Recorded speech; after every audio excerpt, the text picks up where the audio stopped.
different conversations about anything involving music, entertainment, and culture. And one of the things that we wanted to talk about was a show that we all watch that's happening right now. It's really cool. It's Daisy Jones and the Six on Amazon Prime. Just to start, for not messing with spoilers or anything, what have people seen? Are people caught up? What's up with that? I'm not caught up. I'm only on episode 3 because I didn't realize that they dropped 3 more episodes this weekend. So every Friday. Yeah. Okay. So I'm a little salty because I loved it and I was waiting and I was like, oh, they haven't dropped any new episodes. So I'm behind. Yeah, from what I was reading, every Friday, instead of doing 1 episode, they'll do like 3 episodes, which is really cool. So people can like catch up with what they do. So, and are you caught up? I'm completely caught up. Okay, yeah, me completely. I literally couldn't sleep yesterday because I knew that we had this thing going on, and I was like, okay, I gotta get this doing. I already missed my 8 o'clock class, so that's crazy. We appreciate that. Yeah. But just Lord, I appreciate the hard work. You guys are amazing. Anyways, so just for you guys to know, we're gonna be commenting on the show, and if they haven't seen the show, and if you are spoiler heavy and you hate spoilers. This is not for you. This is Skip not over. not for you. Not for you. Or you just listen to half of it. Yeah. Or just pick what you choose and just listen to the background. But let's actually start with our opinions of the show. So let's begin. Overall thoughts. What do we think? I loved the first 3 episodes. Honestly, my first thought, because I had no knowledge going into this, I just was like, Sam Claflin, right? That's how you say his name. Yeah. I love him as an actor. I'm a big fan. Context: he plays Billy Dune in the thing. Yeah, one of the leads. Mm-hmm. And so I was like, I'm just gonna watch whatever he does because I like. You're gonna follow his career? Yeah, pretty much. I have. But anyway, the first episode, I was a little confused. I was like, wait, is this a real band? Because they kind of do like a documentary style. Which I thought was really cool. Yeah, it was cool. But I was like, wait, are they playing? Mm-hmm. Are they supposed to be playing real artists? Mm-hmm. But they just are not using the name. I was a little lost. But then I was like, whatever. I'm just going to keep going. Mm-hmm. And yeah, I loved it. It actually turns out that this is actually based on a novel rather than based on actual artists and things like that, which we thought was really cool. But the book or the novel is based off of a little bit loosely. Yeah, loosely based on Fleetwood Mac or various different people of the 70s, which we'll probably talk about later on in the podcast, which is cool. What did you think of your overall? I really like it. I as well came in like not knowing anything. About that there was a novel until we started talking about it. And I think I talked about it with my friends too, because we were like catching up, we're like talking about it. But overall, I'm caught up. So I really like the music. I like everything that's going on. I'm like the direction that they're going, because the first couple episodes were really first an introduction into everything. Yeah, for people to understand the setting, this is based on the 70s, nostalgic times of music where you had people like Fleetwood Mac, Santana, music revolving around Woodstock. This is when becoming psychedelic rock was a big thing, and music was... Yeah, and music, there was also a lot of political message through music. Yeah, with Bob Dylan, right? Yeah. Yeah, so people were just trying to be able to experiment with drugs and love and expression within their music, and the Daisy Jones and the Six was very involved with that. I think the first 3 episodes just gives like an introduction to who these people are and how they got into music, which is really cool. For me, my overall perceptions of me, a person who likes music and who loves TV shows, I love how they did this cool, it's not like a full narrative. The way that they do it, if you look at the show, is a documentary format. Mm-hmm. So it's like, let's say if you're watching a show about, we were just talking before the podcast about Madonna, let's say if there's a documentary about Madonna, you're going to see Madonna like in the thing talking about one particular moment. And usually in documentaries, you see like B-roll or images, but in the show, instead of that, it's an actual narrative of what's going on. And I think that's really cool. Yeah. And that's why it confused me too, because in documentaries, they interview everybody, like from the first gig that you ever did or the first person that you encountered in the industry. So I was like, what is going on? When you guys told me about this, I was like, wow, like, is this going to be talking to me? But it wasn't. You were going to say something. Sorry about that. No, you're good. I was just going to say, I didn't get the part where it was like fast forwarding to them in the future. That's the part where it messed me up. Because I didn't really, to be honest, the first episode didn't really catch my attention. I had to like give it like, I had to go back. And then I talked about my friend and she was like, no, continue. And I was like, so far it's pretty good. Shout out to the friends who watch things above us when we think the show's not good. You know, she recommended it to me. Yeah. Well, my rule of thumb when it comes to a new show, I'm like, either A, you have to get through the whole first season if you're still like a slow burn, or the first 3 episodes. After the 3rd episode's usually when things pick up. Another thing that we talked about were the characters. They're very vibrant, interesting characters, and like I said, they brought a huge sense of nostalgia. Who are we rooting for? What characters do we like? Who would like to see more? I'm rooting for Camila. I want her to kind of stand up and see her worth. And you want to give context of who she is in the show? She's the wife of Billy, and she's a photographer. But also she follows. I mean, even though she's like, I didn't follow you, but like, you did. At first she followed. She like knew of him. That's kind of like the introduction. She like pretended to not know him at the laundromat, but she really did know him. She was a fan. Yeah. She was a fan. She knew. But she was a groupie. No, I wouldn't say she was a groupie. I think she just like knew of him in the town. No, yeah, but I just meant like when she moved. Oh, like she follows him because okay. Sorry, I interrupted you. No, you're good. Don't worry. What was I gonna say? She's the wife. I said that. Yeah. What's interesting about that is coming from different movies and stuff that I've seen, like when you have like a lead performer and like their partner, it's always like, oh, the groupie, the one who always supports. But this is different. It's actually almost the opposite, how the person that like the artist usually depends on is Camila in a way. And she's not just supporting, she takes pictures. She's actively supporting the groups, like getting calls, booking and stuff. Sending pictures to their 2 different like newspapers, trying to put them on, trying to get them gigs. Yep. But like she really tried to put her foot forward for them at the beginning. I think too she was trying to build her career as a photographer too. But I think that's an opportunity for her to be published. Yeah, I wish they would have shown more things about her in her career. Like they didn't show that much. But what's interesting about you saying that, about her using her skill set, I think that's why they allude, instead of when they're looking at the names of the band. Before you had the name of Daisy Jones and the Six, you had, I forgot the name, something about the brothers, the Doom brothers. The Dunn brothers. Dunn brothers. Dunn brothers. And then as they're looking for it and the band keeps changing, they're saying, hey, we need to change a name. The option was, one of the options was Daisy, the Six. But in reality, there was only 5 of them. But I think they were honoring Camila as she is that 6th honorary member because she does so much, because they're like a family, which is, I think, is really cool.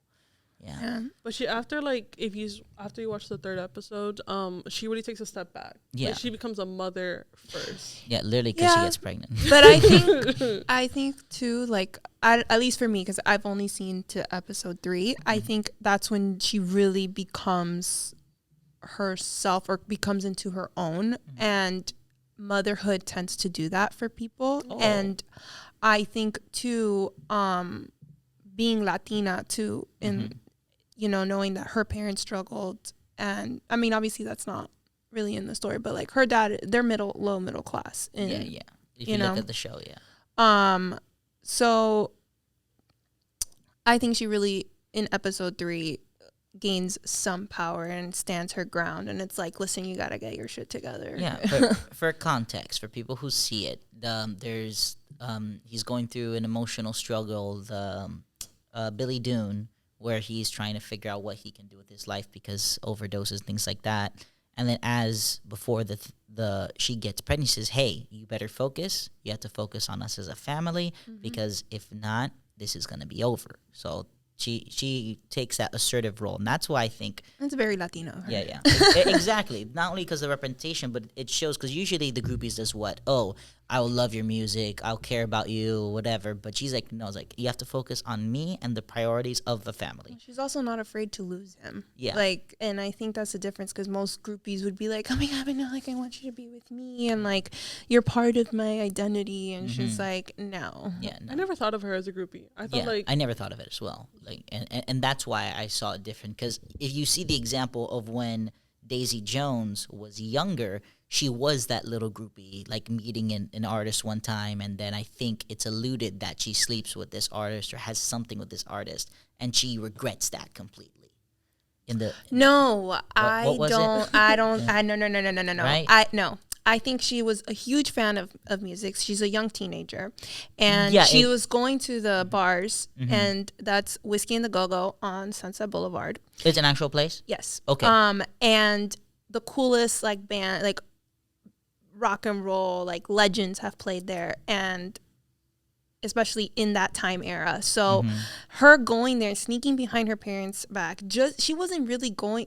I mean, even her friend later on tells her, I see you at the bar, at the club. Yeah, I know that. That Yeah. you're not a groupie. You're there because you love the music. And Mm-hmm. I saw that too at the very beginning. And then she met this artist. Yeah, I think he took advantage of her. That's what I'm saying. Yeah. Yeah, I don't think it's because, I think like she she got said that. raped. I think Yeah. she's like, She- I wasn't naive. I was a child. Yeah, Yeah. he Along those raped lines. her. This was not because she wanted to sleep with him and get ahead. No, Yeah. he took physical advantage of her, and he took her innocence. And that, I think, is why she has all these problems. And especially in that time, you're not going to talk about that, especially the way that her mother was. Like, no. Very closed, very sheltered and things like Like, that. Yeah. Yeah. So Christy, are you reading more for Daisy Jones or for Billy Dune's character in this show? For Daisy. For Daisy entirely. I mean, for both of them, and I do like Karen. But Oh, yeah, yeah. I like the drama, so of course, I mean, not that I condone cheating at all, but That was the 70s. I mean, they're gonna make it interesting, you know, Yeah, and yeah, then their music brings artists like that together. It's like a powerful thing. So yeah, I'm rooting for both Daisy and Sam's character, I think Billy. Billy. Yeah, I can't remember his name. I It's such a think- basic name. for me, who is it? That's the brother of Graham? Graham Dune, which is Will Harrison. I love his character because I guess it's just that regular nice guy. Oh, I play music and all that stuff. And the relationship between the Karen Sikaru, who's played by Suki Waterhouse, is super cool because it's like, hey, he got her into this thing, and he's always like admired her from such a long time. But as it's the 70s, relationships are always fluid. Yeah. Yeah. Well, I mean, he's Kind of nerdy. nerdy. He's shy. He's an introvert. You know, and like He tries though. He's trying to put no, himself out exactly. there. Yeah. And I love that. I think it's cute. I think they're gonna end up together, maybe. Yeah, it's weird because if you see in the way the way it's formed as a documentary, they're not like together, so it's weird. So they probably separated for something. That's what I'm alluding to. There's a part that I saw on Twitter that when she's doing the documentary, when it fast forwards, it's under her maiden name. Camila's maiden name, sorry. Yeah. Oh wait, so we're talking about Camila, not Karen. And Yeah, no, it's under, like, when her name pops up, it's like Camila Alvarez or something like that. Oh yeah, because Yeah, if they marry, they they'll said be of called Camila like Camila Dunn. Dune. Yeah, but maybe at that time also. That, like, there's speculation if they're together or not in Yeah. the future. Yeah, well, at that time in the 70s, because it happened to some of my friends' parents, they preferred to keep their last names because not to keep a tradition. There are a lot of people who are like, oh, I don't want to keep your last name. I want to keep my own just for the sake of the it. sexual revolution, women's Liberation and things like that. I don't know- feminism. Yeah. Mm-hmm. I don't know the end of the story. I'm, like, watching as I go, but I think they don't end up together. Who, Karen Camila and and Billy? Billy. Mm-hmm. Oh no, I don't think so They're either. divorced. I think she's a strong Latina woman, and she's not Or gonna put up with Argentinian that. Queen. Yeah, I, she's not gonna put up with I, that. I think she's probably gonna get more flings of her own, if Yeah. anything. Yeah, she's probably Open gonna get. She's gonna be like, yeah, you know what, you're doing that. Okay, There I'm gonna was get my that one own. scene. There was that Yeah. one scene. Yeah, I mean, yeah, everybody flaunts for her. I mean, yeah, She's gorgeous. Even one of the Yes. brothers, I think, likes her. That Yeah. she's like willing to like. Mhm. That he's gonna pull a move. A couple of drinks. I thought the brother liked Karen. Oh No, no, the other no, one. no. the other one, It's the guy. There's only one- William or something like that. Yeah. No, Eddie. Eddie. Yeah, but he's not a brother. Yeah. Oh, no, is he not? No, he's No. not a brother. He's just some like classmate. Roundtree. Yeah, no, he likes Camila. Clearly, he What do we likes think her. about Eddie and his character? Do we think he's douchey? I mean, No, I think Eddie? he just he's very talented, and I think it's that power struggle of also wanting to be the front man. okay. I mean, he's trying. Yeah. And I think it's like Beyonce and Kelly. Mm-hmm. You know, like, not that I don't really remember the dynamic being like that for Destiny's Child, but there's, especially in a band, I always think that there's two people that Are competing. are competing. And I think it's them too. Mm-hmm. Yeah. Going into that, He because wants his girl. He Yeah. wants to be the lead. he wants Like, and he everything. knows that he could be better, or he feels that he could be better than him. Was In he a also lot the- of ways he yeah. could. Was he also the one that wanted to change the name from the Dunn brothers? I mean, everybody wanted to change the name. I think what I've seen is that like when something happens, like, oh yeah, I said that before. Oh yeah, I said it all the time. Yeah, man, we should have done this a long time ago, but nobody listens to me. That's kind of the vibe he gives. Exactly. I'm like, Victim. yeah, he plays that. Yeah. But going into that, what's interesting about him and all the other characters, the people that play them, is that they actually have musical training. So it's not like that, you see in most places. I think it's in famous music documentaries where they don't, like, they have, like, people doing backing tracks or they let somebody do, like, stunt doubles. They play the actual instruments. Like, they took their training and all that stuff. The actors Yeah, the to play actors. these roles. Yeah, I mean, the characters already know music, but the Right, actors that right, played right. them, yeah. Yeah. Because honestly, I didn't even know that Sam Claflin could even sing, to be Yeah. honest. 'Cause Really? I feel like, have there been any movies that I've seen him sing in? I haven't seen Let it. me see. I mean, Did you guys know that Riley, the one who plays Daisy Jones, is the granddaughter of Elvis? No. Swear. Nah. That is funny. Like she. it is. I think I remember seeing that when her mother Like, her mom died. just died. Yeah. Yeah. It's really sad that she has to do all this press and then on Lisa top, Marie these- Presley. Yep. And then she's right now fighting with her Priscilla mom. Presley. Yeah. I mean, her her grandma. for the estate of her mom. That is so crazy. And the one popular house, I just read the article yesterday, but I forgot the name of this famous house. It's oh my goodness. It's like, Elvis's house. yeah, but like it's like that one. The name- estate. yeah, but there's like it's famous. Like let me look at that. It's now that you say that, I'm literally seeing it's like, wow, she does look like It's a smirk. Presley. She has the same smile as him. Yeah. That's really cool. Wow. You guys didn't know that? No, I didn't know I that. forgot. That's how, I like, forgot. That's how I I got forgot. introduced to it. Wow. Okay. No, I didn't know that. So that's probably where she gets the inspiration and the training of music. No, she said she's never Graceland. sang before. Grace, Yeah, yeah, that she is said that. that she's never sang before. Never. She's like never tried to go out for singing. She's never thought she would make an album. She thought she'd never go on tour. Wow. And for you guys to know, if you don't want to see this show yet, you could literally actually go on Spotify or go on YouTube and look up. They actually made like an album for the show with all the original songs, which is really cool. Yeah. But So to go back essentially, to, these actors are also real musicians. Exactly. in some way. Yeah. But from what I've heard, and now that I followed all of them on Instagram, because they're all pretty popular. I have followed Suki before on her Instagram, but they're posting videos of them like a year and a half ago, going through boot camp, learning these instruments, going through the training of actually like being able to perform in front of the camera and not look fake or use stunt doubles, Yeah. like you said.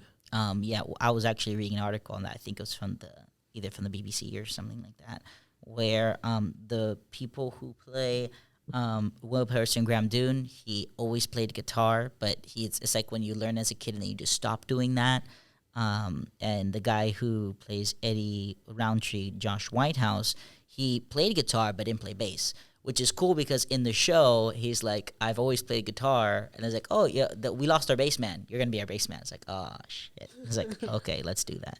I will say, I wasn't surprised to see Sebastian, who plays Warren, doing a role like this as a musician, because I did a TV show with him. Really? As a dancer. And let me tell you, like, he was at the dance rehearsals, picking up, like, all the steps. Like, he was very committed, and it was really refreshing to see an actor commit to that. So I'm not surprised he's doing something like this. Yeah, to clarify, this He's is great. Sebastian Chacon, I think. Yeah, Chacon. Who plays Warren Rojas, which is the drummer, and he's like the comic relief, but super funny in the show. He's also another person I want to see more of. Yeah. Like, there's not really a backstory to him. No. He barely has any lines. No, you're right. I mean, I think it's because he's also still, like, not super well known. Like, if you look at his career, he doesn't have a lot under his belt. And the other, Sam and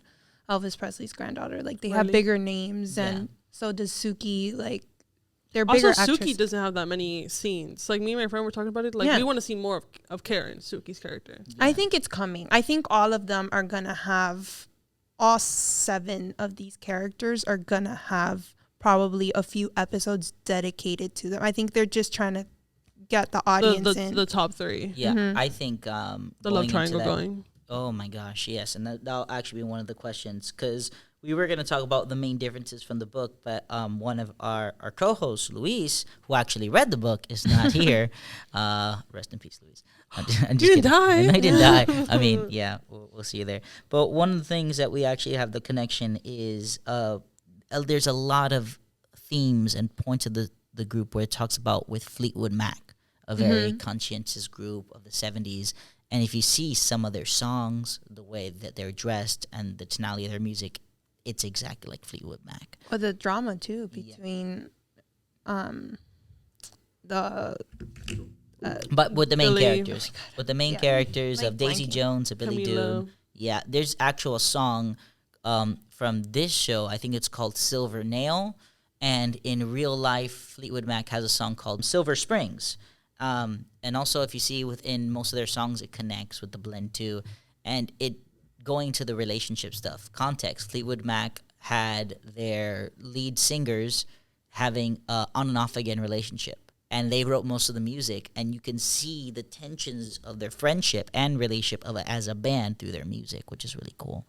That's why I'm like, wait, is it supposed to be Fleetwood Mac, but they can't use the name or the artist? Loosely inspired. Yeah. Yes, it is. It's Okay. loosely inspired. Yeah, if you look at the interviews of the author who wrote this novel, they said, "Oh, I was actually inspired by watching Fleetwood Mac live and them seeing the tumultuous, like, it's like she said, when they were seeing them perform, you saw this like tension of love and hate and sorrow within the music. And if you see in the show, Daisy Jones and Billy Doon, they trade songs with each other. I was like, okay, if I have a problem with you, you're going to sing this song. You're going to sing this song. And that leads me to this question. What were the favorite songs that you guys heard that were original songs from the show?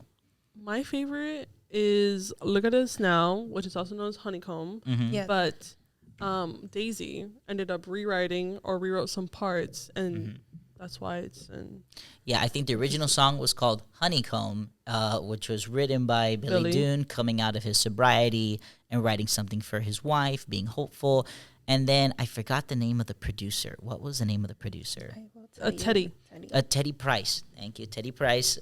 He tries to help him, but with the problems that you see within the show, it's very hard to get the band together with no music and all this stuff. So then he asked Daisy Jones, what would you do with this music? And what would you do differently? Yeah, what would you do differently? Her character is also known to be the writer. Like, if anything, I'm sorry, I'm backtracking, but in episode 2, and I think it's in episode 3, we see that one of the relationships that she has as a young adult and as a young artist with that man from I think you know what you're talking about. the song that he wrote. Oh my God, why am I blanking? Anyways, Something Sublime. Sublime, right? And she wrote that song. She was just sharing it with him over freaking breakfast, and then he took and ran with it and claimed it as his own. Yeah, Stumbled on Sublime, which was it. If you look at the freaking Spotify playlist, it says written by Wyatt Stone. Like they credit Wyatt Stone, which is the character in the show, but in reality, it was written by Daisy Jones, which is a pretty good thing in the show. But yeah, I think that's what also like made Billy respect Daisy. Yeah. Like he didn't see her as an equal, didn't see her as a legitimate songwriter. And then there was a scene in the diner where they were trying to get to know each other because they were having too many arguments in the recording studio. Yeah. So is this after episode 3? I don't remember. But Teddy was like, okay, you guys need to Trying go to out record and together. like have a relationship, get to know each other. So they went out to eat, and then the song plays, and he's like, oh, do you like the song? What does it mean to you? Talking about that. And then she's like, yeah, I wrote it. It's And I like, think nah, you didn't write that. And then she's like, okay, listen, do you think this guy would actually write this much of the song? And then there's like a pause, and he's like, yeah, you're a really good artist. You're a really good songwriter. that's when they start Yeah. actually seeing each other. And they open up with their friendship and respect, because for context, what happens is there's always like constant arguments, and they're not able to work on songs because one has one idea of the other, right? So And then we saw that in episode 3. 'Cause he didn't want to do her version. And then Teddy Price is like, you know what? Get out, guys. You have to resolve this before, because you're wasting my money and the studio's money. Yeah. And then they went, I think they broke into Teddy's house. They broke into Teddy's house because for some reason. You didn't see this? This girl. Oh, I thought. Yeah. So Spoiler. spoiler alert, everybody. For episode 4, 5, and 6. Yeah. So if you see Daisy Jones is a freaking crook. Anywhere she goes, she finds the keys to places, and she opens up. So she basically finds a way to get into Teddy's house, right? To relax and to focus on the music. Key. She found his key somewhere. She didn't even break in. Okay. So within their house, they have these arguments, these intimate moments where they're like, hey, I want to know more about you. And then they do like these questions. I forgot what the 3 questions were. It's like, oh, what got you? Why do you take the drugs? Yeah, why did you take the drugs? And then she was Something like, about his wife. yeah, wife. And then it's like, what do you think about music or whatever? And then he asks her, it's like, why did you join the band in the first place? Oh, it was because of you as an artist and all that stuff. And then you start seeing this tension. Yeah, I feel like I know. It's like, what do you mean you know me? She's telling this to Billy? Yes. She's telling this to Billy. And this is when they get their big song that was good, which is not the Honeycomb, but I think it's called Lord Almighty. I think it's interesting that the women in this show, like Karen, Camila, and Daisy, they see the potential and they make essentially the band better. Yes. And that's why it's different from groupies, where they're just trying to, or like people who are like fans of the place or the band. It's not like that they leech off it, but they just like watch the show, appreciate the artist, and then leave. They want to make the band better. They want to improve it, whether it be writing great songs through Daisy Jones, or getting photography and recording and helping the band succeed from Camila, or even just working on great piano riffs from Karen. It's because, remember, I think the theme of the show is family. Working and creating that family, because in reality, Fleetwood Mac, they had this tumultuous relationship, but they stayed friends for a long time, even though having these weird back and forth relationships.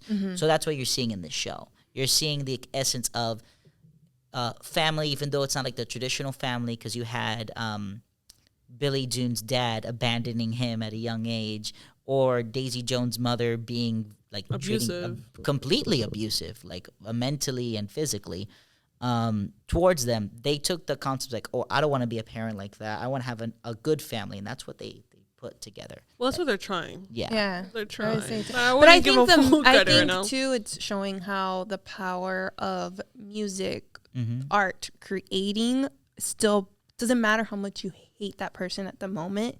Like, you come back to create that magic, to recreate that feeling that they have, and it's unbreakable. I feel like they all just want to get big. Like they'll and put it to the side. Yeah. They'll put it to the side and be like, it's good for the band. Yeah.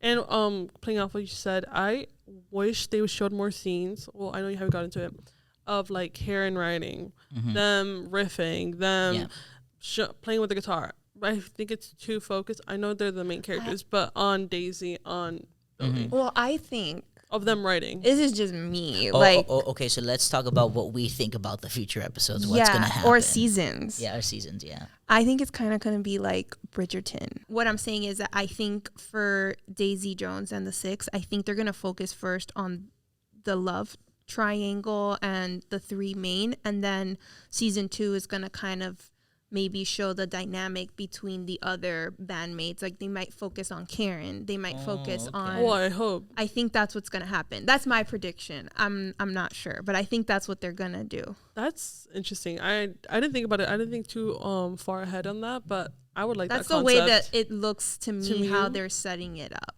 a little bit, because they're like he said, Fleetwood Mac, and even the greatest bands like Queen.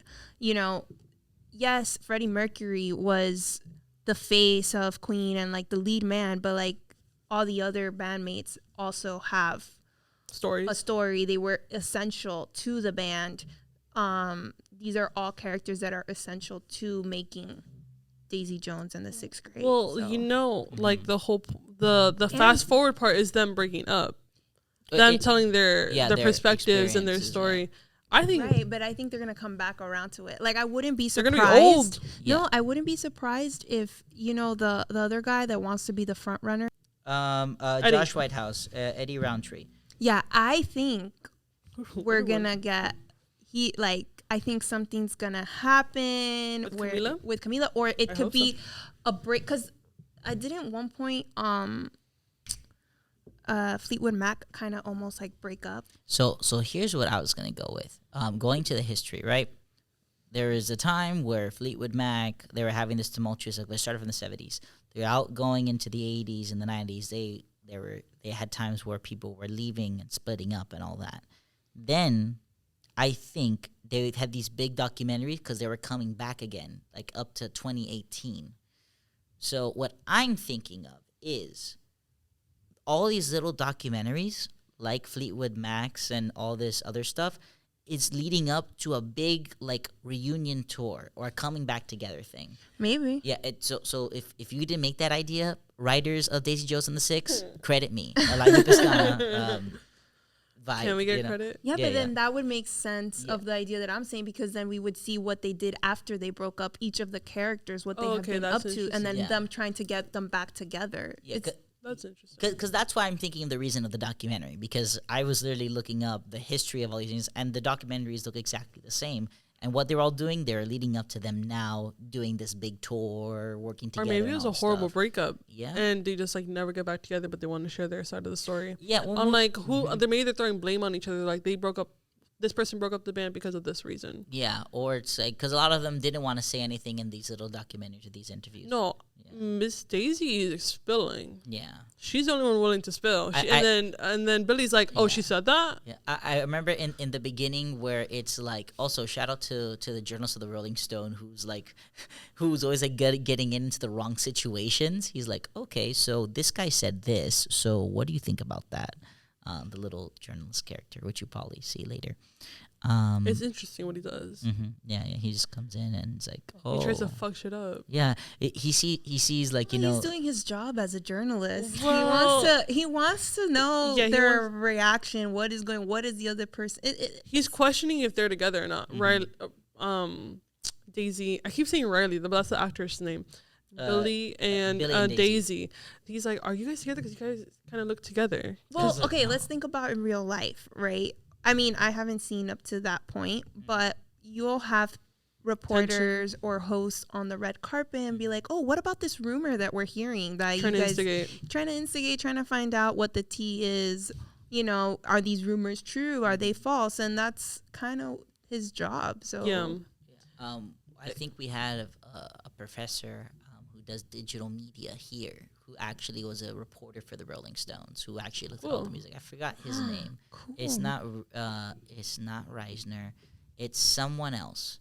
He's from Boston, and his That limits glasses. it down. Lord, no, yeah, it limits it down. We'll get it. But the point is that he always talked about his experience listening to all the different records and going to all these different places. Because at that time, we didn't have phones, we didn't have Yeah. anything. He would literally go. He'll have these like ongoing conversations, eating with these people, being a part of these people, and writing about who they are, and which is really cool. And that's what this journalist does. He's not just there only to listen to their music and go. He literally waits outside the car and waits tries for, to get them at their worst moments. Yeah, And he did at one point in the last episode. He did get Billy at his lowest point. They have an altercation. In a minute. They have an altercation, and Billy goes outside and literally breaks the headlights of his car, breaks it there, and you just see this journalist coming out of the friggin' door, and the guy said, and then Billy's like, "Ah, crap," and then he's like, "Hey, so how are you What's feeling up? right now, man? Like, well, what's up, bro? Square up." I was like, "Bro, That's the beginning of paparazzi. Yeah. yeah, essentially." Anything else that we think about the show overall? Well, they kind of like trade information. That's where it starts. I feel like that's the point or the tipping point where they start. The tension rises. They haven't even gone on tour yet. I don't even think they've really fully released the album yet. No. And that point is where they're trading information And then when he catches them. yeah, because he said like, please, Billy Dune tells the reporter, okay, and for your life, do not write anything about my daughter or what's going on with me. And he's like, okay, so That's fine. no But- problem. So what can you but- give me to help you In out? exchange for that. Yeah, and then what he does is that he shares personal moments that he had with Daisy about her trying to overcome drug addiction. Well, I don't think she's ever really overcome it. No, trying Trying to Oh, to. trying overcome to, it. yeah, yeah. Trying Yeah, And then her issues that she literally can't function a day without drugs, without pills, yeah. drinking, without smoking. And he rates it. And then from that point, she I she think reads it. I think he sends a draft to her. I think that's Oh, what it is. I didn't- Because it's like if it was she reads it, she opens up the newspaper. But if you see the Oh, really? show, No, I think what journal. I mean, I'm sure he's probably like, "Oh, do you have any comment Oh, on yeah. what it's about to Yeah, be like, published? y- Like, what? What do you we think want- about this? Is this true? you know those like orange like folders that the people like send out for Yeah. mail or whatever. It has Daisy from the name of the guy, and he opens it up and then she reads it. So I don't know if she comments. It doesn't say nothing about please comment. It's literally like a 1-page thing. Like, this is what's of going to him go on. writing what's going to be there. So I don't know if it's a draft or what's going to go. We'll probably have to see it in the next episode. I mean, I know from like watching another like when other big articles on the, I don't want to say the news, but on that's gonna be on print. Mm-hmm. I know, like the Harvey Weinstein thing. Mm-hmm. Me When Too they were movement? when they were writing the article for all the accusations and everything, and they sent it to him, and they're like, "Do you have any comment like Is in this regards true? to Yeah. if it's true or not?" And he didn't want, and they're like, "Well, we're gonna publish it," because he Either wanted way. to hold publishing until he said something, and they were Mm-hmm. like, "No, like you either comment right now or." It's too to- big of a story to like be holding off Yeah. on. Yeah. I think that's kind of what happens when the same. Well, at that point, she wasn't really that big. I don't really think they've hit their peak yet. I think that they're like being recognized because of their big song, Honeycomb. the Honeycomb. Honeycomb. Exactly. Yeah, but with anything, when you interview a new artist, a new anything, they want to.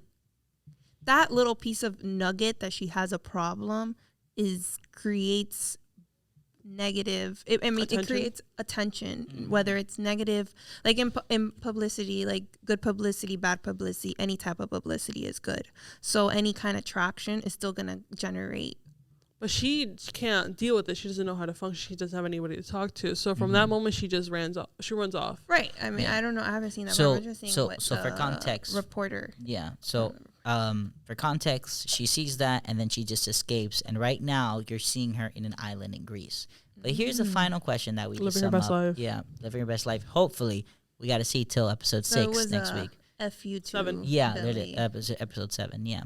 So here's a question: if you were in, because we're all in content creation, media stuff. If you were a journalist at that point, how far would you go to get that story? Would you literally be waiting outside the car, waiting it for the guy to break depends the if- headlights Sorry. Would I ruin someone's life or try to? But for is the this sake of a story? but is this the journal? Is he also trying to make a name for himself?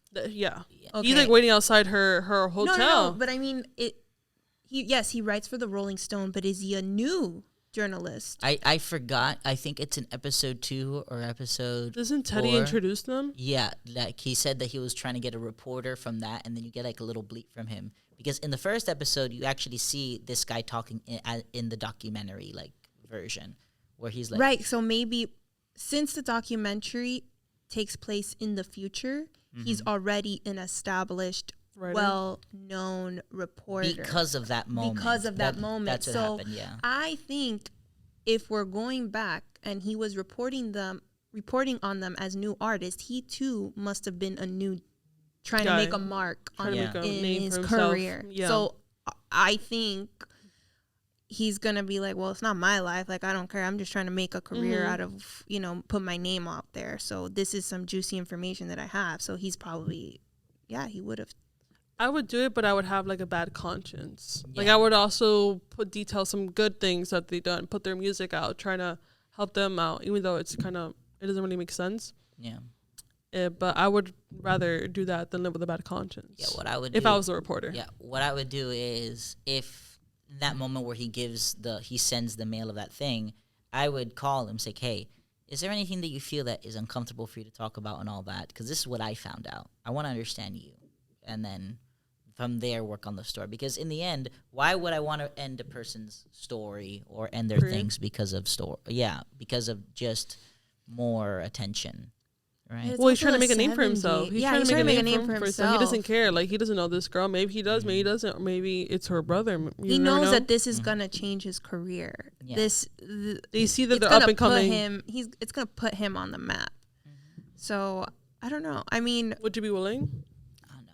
I would not be willing. I mean, if your editor's coming back and be like, look, it's a good piece, but it's missing something, or I need some juicy information because it's still lacking. Like, what are you going to do? I'm that guy's like, sorry, bro. I'll find another Well, like story. every rock star has like a drug, sex problem. Like they would just but think that doesn't it's come out till later. This is from you're telling me Mm-hmm. they still haven't made it. Only Right. their one song has It's gone really viral. Yeah, they're producing their album. Here's an actual interesting question. How do you think the series tackles drugs and drug consumption and addiction throughout the entire show from what you've seen? Is it like I think the two main Like, people who does have it the problem glamorize it? is Daisy and Billy. Billy's trying to overcome it. And there was one scene where he saw all the drugs, saw all the alcohol that was in Daisy's room, and there was a moment where he was like tempted to either go in or break his sobriety by going in or leave, and he chose to leave. So I see him like thinking about his family, thinking about his daughter, thinking about his career moving forward. because he actually got his crash at a younger time than anybody. Because usually, like in the end of their highlight of the career, they're going through drugs, going through all this crazy Like stuff, Elvis. like Elvis, right? Or Right. let's Mick say Jagger. Mick Jagger, like all these Or artists. Amy Winehouse. And- Amy Winehouse. Winehouse. I cannot speak to her. Amy Winehouse. Winehouse. Where they go into these sabbaticals and trying to get out of recovery. But it shows in the beginning, he has this high and he has taken all these drugs and all that stuff, and he crashes down. I found that super interesting. For me, the issue of the idea of the show, for me going to what you were about to say, I think it glamorizes drug consumption too much in a way for people. Because I don't know who sees these shows as a kid or whatever, but I understand it's the 70s, but sometimes like, okay, they're doing this all the time. How are they going to? I mean, yeah, like to even sing, she has to have like a glass of whiskey. Yeah. Daisy. Mm-hmm. And I also And a smoking pu- a She's a cigarette at the same functioning time. alcoholic. Yeah, Yeah. and she has to have a cigarette, which is like, if you're a singer, why would you want to damage your moneymaker? Yeah. Right, but it's the 70s. So there's still not enough. Like surveys, studies. right. I mean, right up until I a don't- decade before this was filmed, women were smoking and drinking while they were pregnant Wow. Yeah. in the crazy. 60s, Wow. 50s, 60s. Like, smoking a cigarette, there was a time period when women would do it and it was considered, like, it was glamorous. Yeah. It was very like, sophisticated. Ads was like, oh, if you're a classy woman, smoke smoke a Camel, Yeah. things like that. Yeah. So I don't really necessarily think that they're glamorizing it. I think they're just putting the truth of that era. Okay. And I think it's different because I think that Euphoria kind of glamorizes it because it takes place in high school in modern day. That is a little bit more glamorized. Euphoria is a show on HBO, I believe. If I'm not Sorry, mistaken. yeah. For context. So this, I mean, yes, in a way, at the end of the day, sex and drugs sell in Hollywood. Period. Exists. It's the thing. And it's always like some type of storyline. Like in most TV shows, there's someone is a sex addict or drug problem, smoking a lot, alcoholic. So I mean, no, yeah, not really. Okay. At least from the 3 episodes that I've seen. Yeah. I think with that, we're actually able to end. This was our assumptions and concepts of Daisy Jones and the Six up to episode 3 for Christy, and then for us, up to episode 6. You could find their show at Amazon Prime if you have an account, or you could probably look it up on YouTube or something. But that's us from The Vibe. I'm Elijah Pestana. I'm Valentina Cirugo. And I'm Christy Hernandez. And we hope to see you next time. See you later, everybody. Thank you for watching. Bye.